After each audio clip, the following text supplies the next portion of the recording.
In yesterday's marquee race, obviously there were a lot of big races, but the big one that everyone was anticipating was the gubernatorial election in Virginia.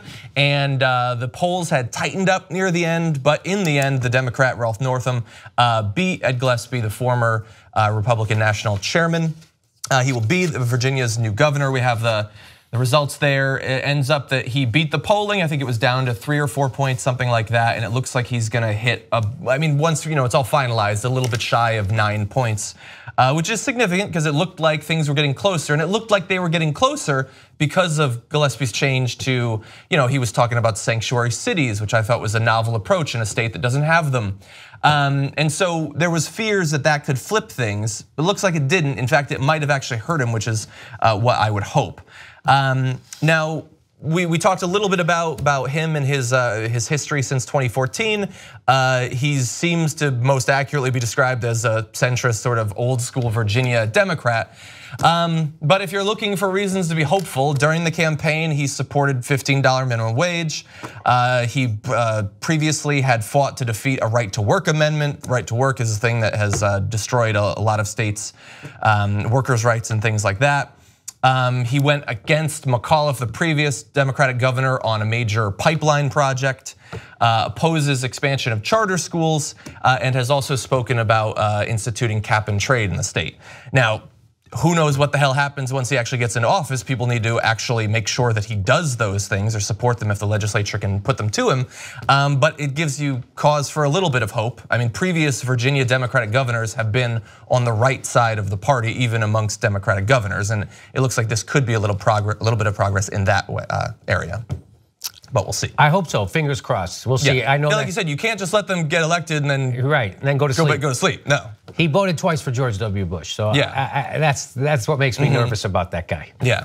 Yeah. So, well, there's a lot of good reasons to be nervous. Yeah. About him, So certainly. That's the big one for me. But yeah, he described himself as a conservative. I know. Previously. I know. So that's why people were afraid it was going to be close and all that stuff. And then he kind of buckled on some of the social issues too. But this shows you that Trumpism is not really saleable to people. It's bullshit. What Trump was selling was outsiderism. Now he's not outside anymore. So now you have to. It's like we all said. Gillespie was an outsider? Of course not. He tried to pitch himself. He tried to pitch himself. Yeah. But of course, no, he's not. So it was good to see this happen. This also shows that if you stick Trump to the candidate, you can beat them. Now, the problem is we have people like Keith Olbermann and Hillary Clinton saying, "Oh, I wish for George W. Bush days," right? So they're separating Trump from the rest of the regular Republicans, which is a mistake. Well, you're saying that Trump doesn't represent Republicans. Yes. Someone like George W. Bush does represent them more. Yes. Yeah. That is a big mistake. In fact, Hillary Clinton did that in the general, and her down ballot candidates on the Democratic ticket told her not to do that because they want to stick Trump to the Republicans. It makes them easier to beat. And Hillary Clinton didn't give a shit, and she did it anyway. So this is what we have to do. You have to stick Trump to the Republican you're running against, and you have to run on economic populist ideas. Yeah. Well, so it's interesting that you bring that up because there seems to be a big argument going on amongst right-wing politicians and media figures about whether there was not enough Trump in this race. Some think there was too much Trump. We're gonna get to that in just a second. First, here's a little bit of video of Ed Gillespie conceding after the results became clear last night. I want to say that while disappointed, as many of you know, my favorite verse is Romans 8:28. For in all things we know we know in all things that all things work for the good for those who love God and are called to serve according to his purpose. I've felt called to serve. I hope I'll discern what his calling is for me next. But I know this, whatever it is and whatever that might be, one Kathy Gillespie will be by my side.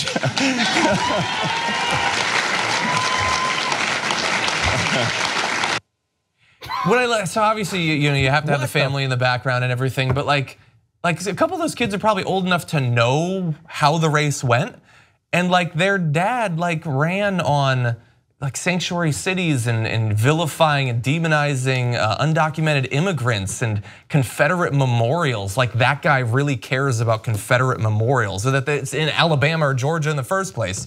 And so this idea that like, I'm a Christian, I ran on Christianity, I was called by Jesus to tell you to attack brown people that you don't like. I mean, that's sort of the classic Republican thing, but it became even a little bit more vicious. As you said, sort of trying to inject a little bit of Trump into the race. The idea is he won on it, and so maybe other Republicans can. I never really bought that even back before Trump won, but just because Trump is able to skate by, that the media can't pin things to him, that the voters don't care, doesn't mean that every other Republican is gonna be able to just flip off undocumented immigrants and get elected on that. Well, first of all, I think that guy, getting back the video real quick, I'm pretty sure he forgot the Bible verse he was trying to quote midway through, and then he just went with it anyway, because he's like, no one's gonna know. Do you know Romans 8:23? What I sure as hell don't, and I've actually read that book cover to cover, because YOLO. But I think that there is no difference. I mean, we're seeing that more and more. Trump ran on this fake idea of a Republican populist. It was complete snake oil, because really when you think about that, that's a total oxymoron. But he sold the snake oil to enough people to win. Now you're seeing that Trump is Republicanism. That is what this is. All of his policies, any other Republican would be behind. Yes. That's why so many of them approve of him. What does Trump lack that most other Republican presidents didn't? He lacks any source of subtlety. So the best thing the Democrat, like what Jimmy was saying, the best thing the Democrats in any opposition can do is to make sure people know these are synonymous. The difference is that this guy talks a little meaner, but these policies are exactly the same. They are exactly the same. I mean, considering how unpopular Trump already is, if you were to go ahead to next year and 3 years, presidents generally, not always, but generally become less popular. So God only knows what he's gonna end up at, right? When the next set of elections roll around. Some presidents in the past, when they've grown unpopular, realize that they would hurt their party by being seen with the candidates, and they have the self-awareness to sort of back off. I don't think Trump has that. No. I mean, he'll back off after they lose. He'll mock them and come up with an insulting nickname after they lose, but he wants to be there. And so when the midterm elections come around, and especially during the re-election, he is gonna be all over the place. So I think the Democrats, especially individual candidates, if not the DNC, will try to stick him to the rest of the candidates. But even if they don't, I think he will. I hope so. I hope he does. You know what's funny, as Gillespie says that I just answered the call from God to run in this race, and turns out God was wrong about this race too. Boy, God is such a shitty prognosticator. Why wouldn't God pick somebody who could have won that race? Turns out God doesn't know his asshole from a hole in the ground when it comes to elected politics either. Isn't that weird? I think God's working for Nate Silver. Yeah, God also wanted the Iraq War, and God got behind Tim Tebow, so he's got a few skeletons in his closet. God also supported like 10 people in the last Republican primary, which seems like sort of a dick move. Yeah. Pick one, buddy. Yeah, come on, God. Now, Donald Trump did end up come on, God. Trump did weigh in on the race. He tweeted this. He's busy in Asia, but he had time to do this. Ed Gillespie worked hard, but did not embrace me. Even when I came at him, I tried to grab him and he backed off, which I found to be rude. I came at him like a bitch. Those extra characters, man, he's got them all. I moved on him like a bitch. He didn't know it hit him. He just let me grab him right by his finger. Exactly. I have Tic Tacs and everything. I'm really dreading the 280 character tweets. No kidding. Oh my God. I don't know if the country's really ready for it. So look, he said that. And let's see, we've also got, let's go ahead. By the way, can I say this about that? I don't know if people forget, I didn't. Trump lost Virginia. So did Ed Gillespie. So why would he try to stick more to your policies? You lost Virginia. Yeah, okay. That's a good point, actually. So let's go ahead to Laura Ingraham, basically going to agree with Donald Trump here, but this is a message that I think you're gonna see on Fox News quite a bit. Gillespie never jumped on board the Trump train. He's an old Bush hand. I think he gave it his best shot. He is who he is. He's not a populist conservative. A populist conservative like Trump, who has a strong personality and a strong message, did do better. He didn't spend a lot of time campaigning in Virginia, Donald Trump. And Ed Gillespie tried to do this dance that I'm not going to campaign with Trump, but he'll tweet for me and he'll do a last-minute robocall. I think in the end that came off as desperate. What if Gillespie had campaigned on preserving our history respectfully, Virginia first, law and order. Simple. Isn't that what he did? I'm pretty sure that's what he did. Or their versions of whatever those things are supposed to, preserving our history, slaveholder statues. He did that. That's exactly what he did. And by the way, we don't have time to play all the video, the audio, but Steve Bannon basically said the same thing. Gillespie could have won if he had embraced Donald Trump. But I mean, Steve Bannon, he believes that, but another person you might be familiar with sort of disagrees with him.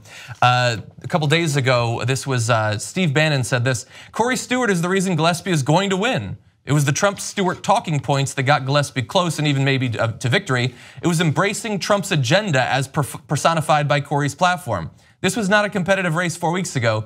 You could have stuck a fork in Gillespie.